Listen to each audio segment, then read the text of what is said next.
দর্শক, আমরা দাঁড়িয়ে আছি এই যে আজিমপুরে। এখানে পবিত্র আশুরার আর যে তাজিয়া শোভাযাত্রা সেটি কিছুক্ষণের মধ্যে বের হবে, এখান থেকেও বের হবে। আবার হোসেনি দালান থেকে আরেকটি শোভাযাত্রা আসবে, সেটি সহ এই শোভাযাত্রাটি এখান থেকে যাবে এই নিউ মার্কেটের সামনে হয়ে ধানমন্ডি হয়ে জিগাতলায় যাবে। তার প্রস্তুতি চলছে। আমরা দেখতে পাচ্ছি যে মহরমের যে ভাবগাম্ভীর্য এবং তাৎপর্যপূর্ণ, আজকে মহরমের 10 তারিখ আশুরা মুসলিম উম্মার কাছে দিনটি অত্যন্ত তাৎপর্যপূর্ণ। আজকের দিনে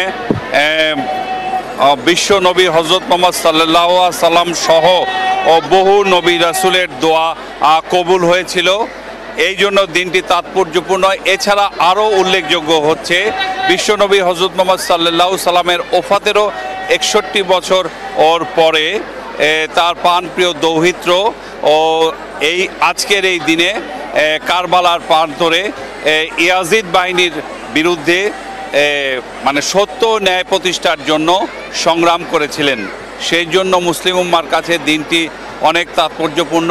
আজকের দিনটিকে মুসলমানরা বিভিন্নভাবে পালন করেন। তার মধ্যে এই যে শিয়া সম্প্রদায় এর মুসলমানেরা এই রাজধানীর বিভিন্ন এলাকা থেকে আনন্দ শোভাযাত্রা বা তাজিয়া শোভাযাত্রা বের করেন।